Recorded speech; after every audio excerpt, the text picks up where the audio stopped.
Quick turnaround again. 5-day break. Tuesday night, we have the Swans, who played their last game on the same day that we played our last game. If anything, they've probably got 2 or 3 more hours of recovery ahead of us, but I think in that regard it's going to be pretty even. One of the key things about this week, I actually had a read of Carlton's write-up on the Blues. He's in the hub, and he did a write-up about the preparation that went into the GWS game. And if you haven't read that, I highly recommend you do. And it just gives a fantastic insight into what the players have got to do to get themselves up for the game.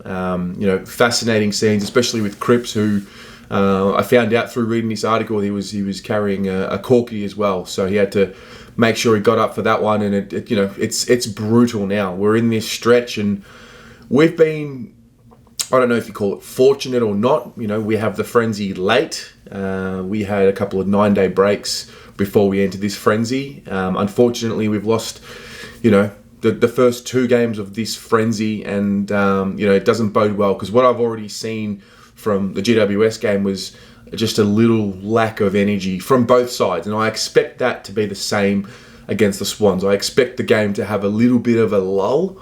A little bit less spark than a normal game, because it's just the nature of the fact that we're playing game after game. I'm not sure if a 5-day break makes so much more of a difference to a 4-day break, but we're going to find out. But the Swans have just come off a win, a very impressive win against the D's, who were in the finals, and they would have looked at that game as an absolute must-win and a certainty. So, I'm a little worried about these grind-out games, and when these moments arrive, who's going to be able to stand up. I think we're going to need to control this game a little bit more, and if anything, that probably plays into the Swans' hands. One thing they've been able to do all season against some pretty good teams, even Richmond, for example, is they've been able to just make it a bit of a slugfest. And so I think they'll enjoy the fact that we might be slowing the game down and the tempo down and trying to play more controlled. But listen, for me, next year, it starts now. 2021 starts now. I'm not in this mindset of just play the kids, every kid, as many kids as possible, every single one of them gets a game.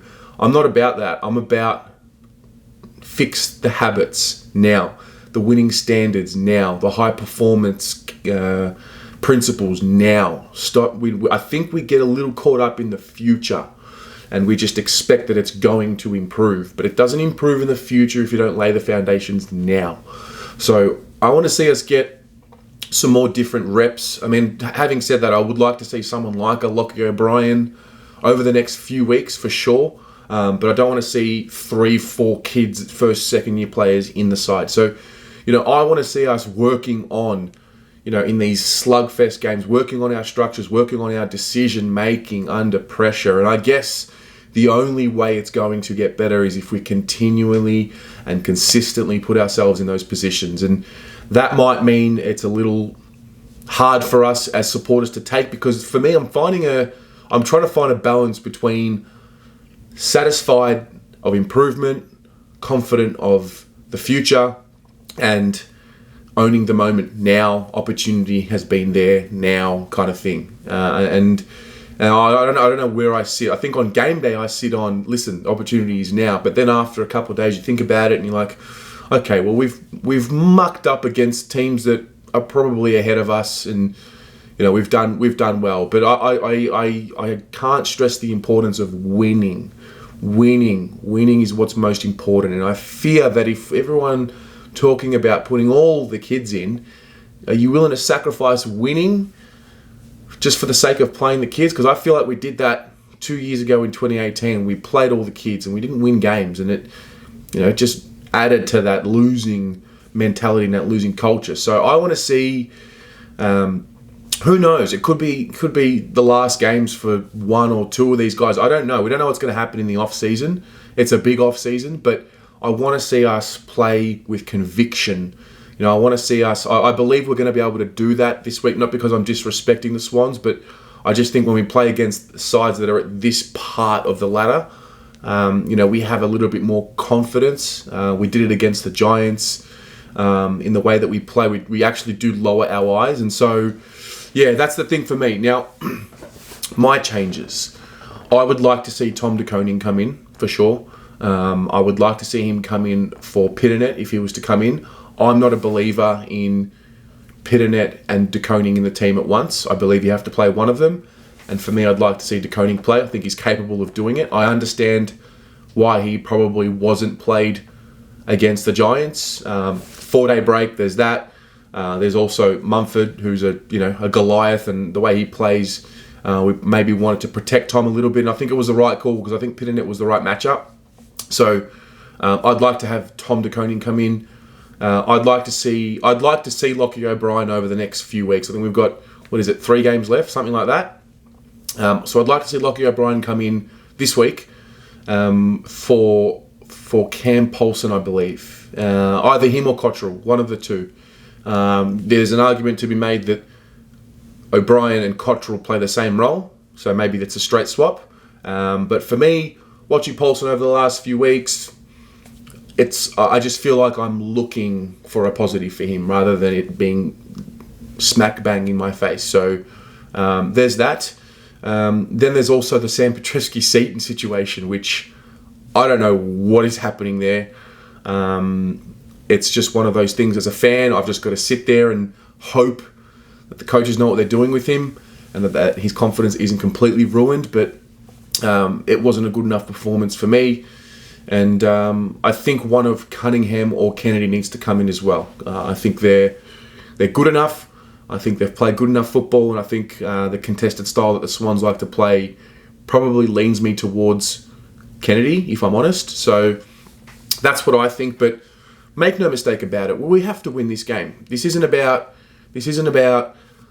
giving up on the season and looking ahead. Every single second we get a match, that match simulation, every single second that we get is so important. And I know it sounds petty, and I know it might sound like I'm a little crazy, but winning, when this is the principles of winning. You have to want it more than you want your last breath.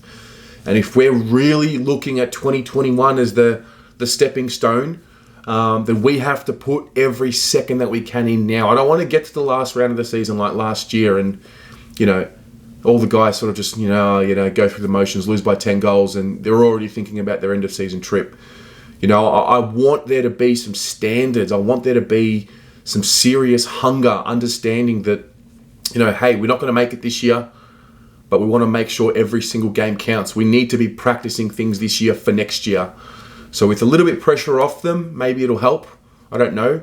Let's see. But for me, I'm going to be looking very carefully to see from the very top, head of the snake, Doherty and Cripps, what's their body language like after games.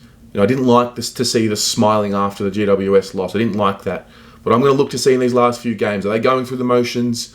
Are they looking to drive the standards? Because this is a massive off-season for us. It is every year, but now that we've actually shown improvement, it's about putting the right pieces in place. So let me know what you think. Are you making any changes? I'm assuming everyone's going to want to make some changes, so put them in the comments below. I want to give a big thank you to all the contributors on the channel, everyone. We've got Dan, we've got Ethan, Nathan, Joseph, who does the write-ups. We've got the Blues Footy Boys, Jed and Harrison. Excuse me if I've forgotten anyone else, but everyone who contributes to the channel, we are now, and I'm very, very excited to announce that we are now moving into that next phase, the next step. We have our own website, blueabroad.com.au. I want to give a big thank you to one of my dearest friends growing up, Benny Dunn. He runs a company called Be Like That Creative, and he looked after me incredibly to get the site up and running. So go check it out. Link in the description. This is a big step. Every step's big, but this is a big step, having your own website for various reasons. What it's going to allow the channel to do is, if you are looking, at a sports media career, writing, video, anything like that, and you want to get a portfolio of work out there, a collection of work out there for, future job prospects, or if you want to start your own company, your own YouTube channel, anything like that, any collaborations, anyone who wants to contribute to the website, whether it be via video or blog, get in touch with me. Get in touch with me, because this is what this is now. This is a platform for the fans to have their say.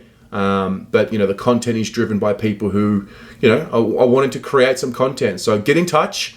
I'm very excited to open up this new chapter. And listen, I just mentioned it before. Off season, next level. What we've got planned off season. It's massive. So with that, let's beat up on these Swans. Let's get this win and go the Mighty Blues.